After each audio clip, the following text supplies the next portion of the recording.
আসসালামু আলাইকুম friend, welcome my new video.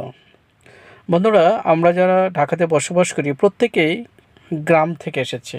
Maximum মানুষ আমরা যারা শহরে অস্থায়ী ভাসমান অর্থাৎ ভাড়া থাকি, তারা প্রত্যেকেই কোনো না কোনো গ্রাম থেকে এসেছে। এবং যারা ভাড়াটিয়া আছে তারাও কিন্তু সবাই কেউ না কেউ কোনো না কোনো জেলা বা কোনো না কোনো গ্রাম থেকে এসেছেন। এবং কিছু মানুষ এই শহরের স্থায়ী বাসিন্দা, যাদের পূর্বপুরুষ এই শহরেই বসবাস করত। তো আমরা যারা ভাড়া থাকি বা আমরা যারা ঢাকার অস্থায়ী বাসিন্দা, অধিকাংশ অস্থায়ী বাসিন্দাই প্রতি বৃহস্পতিবার বা শুক্রবার বা একটা নির্দিষ্ট সময় পর পর অথবা দিনের বিভিন্ন দিন বিভিন্ন সময় আমরা চলে যাই গ্রামে, নারীর টানে, মায়ের টানে।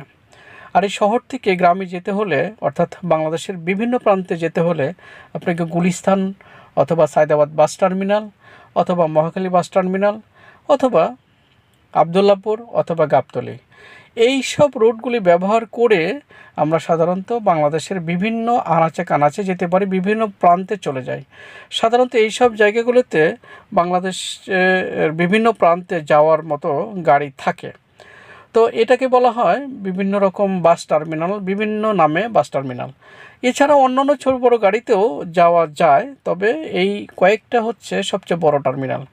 আজকে বন্ধুরা আমি আপনাদেরকে দেখাবো গাবতলী বাস টার্মিনাল থেকে কিভাবে দেশের বিভিন্ন অঞ্চলে যাওয়া যায়, এবং আজকে স্পেসিফিক জানানোর চেষ্টা করব গাবতলী বাস স্ট্যান্ড থেকে অর্থাৎ গাবতলী বাস টার্মিনাল থেকে কোন গাড়িতে আপনি আরিচা অথবা পাটুরিয়া ঘাট যেতে পারেন। তো এই ভিডিওতেই সেই ভিডিওটি আজকে আপনাদের দেখানোর চেষ্টা করব।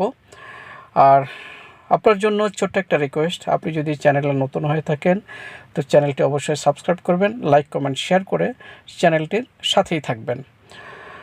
বন্ধুরা, আমরা ঢাকাতে আছি।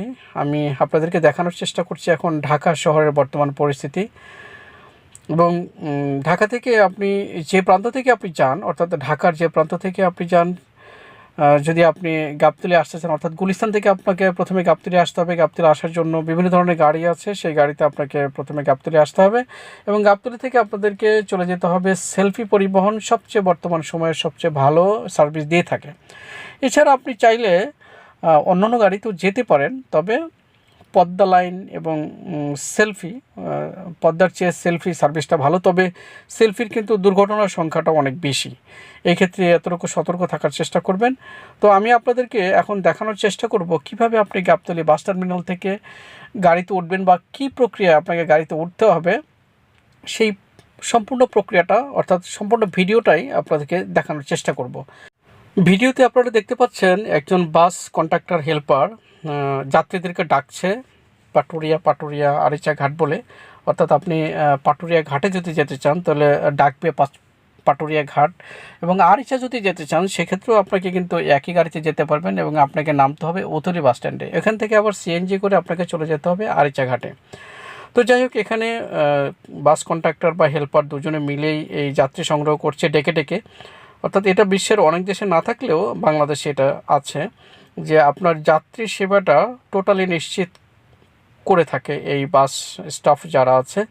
তারা আপনাকে জিজ্ঞেস করে ওঠাবে কোথায় যাবেন এবং আপনাকে ডাকবে, ডেকে আপনাকে সার্কুলেট করবে যে এই গাড়িটা কোথায় যাবে, সব কিছু জানিয়ে আপনাকে তারপর ওঠাবে। তবে এই সব গাড়িতে কিন্তু বর্তমান সময়ে কোনো টিকিট নেই, অর্থাৎ সেলফি পরিবহন এবং পদ্মা লাইন পরিবহনে কোনোটাই কিন্তু আপনি টিকিট পাবেন না। আপনি হয়তো ভাবতে পারেন টিকিট আপনাকে দিবে, কিন্তু আসলে কিন্তু টিকিট দিবে না। অর্থাৎ এই গাড়িগুলোতে টিকিট সিস্টেম ব্যবহার করা হয় না। যাত্রী সংগ্রহ করে গাড়ি সামনের দিকে এগিয়ে যাচ্ছে। আমরা এখন অবস্থান করছি পর্বত বাস টার্মিনালে। অর্থাৎ পর্বত কিন্তু একটা বড় বাস টার্মিনাল, অর্থাৎ বাস স্ট্যান্ড বলতে পারেন। অর্থাৎ গাবতলী সেলফি কাউন্টার থেকে ছেড়ে এসে পর্বতেও এখানে কিন্তু কিছু সময় নেবে এবং এখান থেকে যাত্রী সংগ্রহ করে তারপর একেবারে পাটুরিয়া ঘাটের উদ্দেশ্যে সাবারনবীনগর হয়ে চলে যাবে।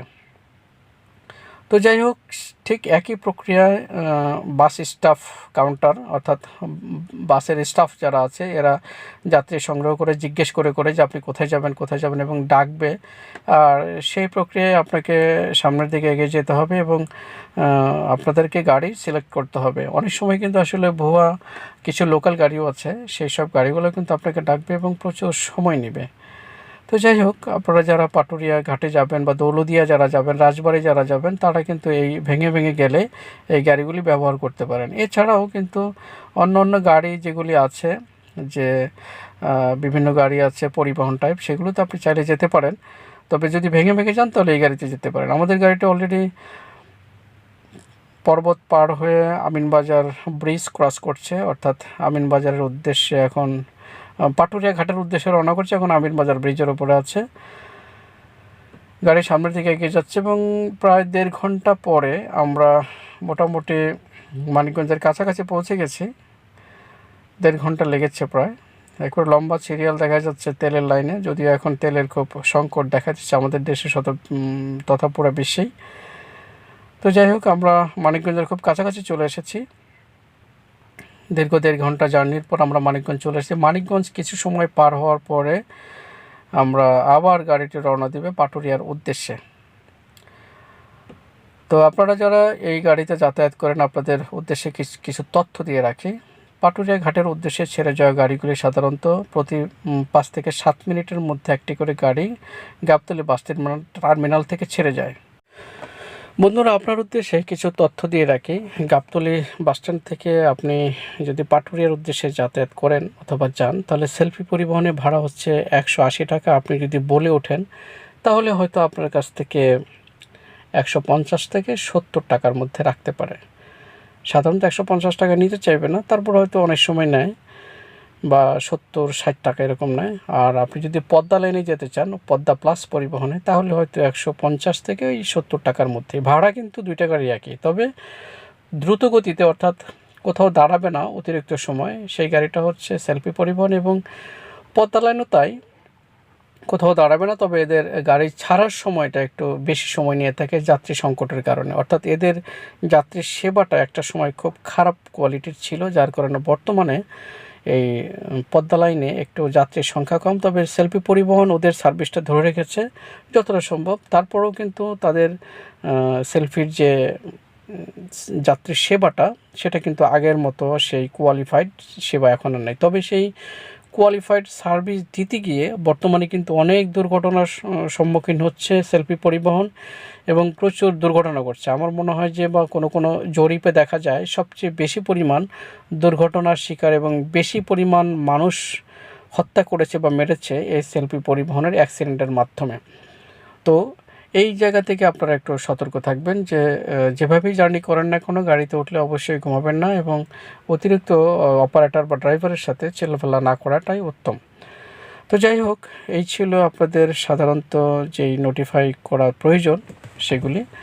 তার আপনারা এই পাটুরিয়া ঘাটে তো যারা যাতায়াত করেনি তারা তো জানেনই তাদের গন্তব্য এই রোড দিয়ে কোন কোন জায়গাতে যাওয়া যায়। তারপরেও যদি কোনো আপনার তথ্যের প্রয়োজন পড়ে, আপনি কমেন্ট বক্সে অবশ্যই কমেন্ট করে জানাবেন। এবং ভিডিও সংক্রান্ত যদি কোনো তথ্য বা মতামত আপনার থেকে থাকে তাহলে অবশ্যই কমেন্ট করবেন। আমি চেষ্টা করব আপনার সেই কমেন্ট যদি প্রশ্নবোধক হয়ে থাকে তাহলে আপনার সেই উত্তর, অথবা যদি ধন্যবাদ সূচক হয়ে থাকে তারপরেও তা আপনার প্রশ্নের উত্তর দেওয়ার জন্য আমি চেষ্টা করব।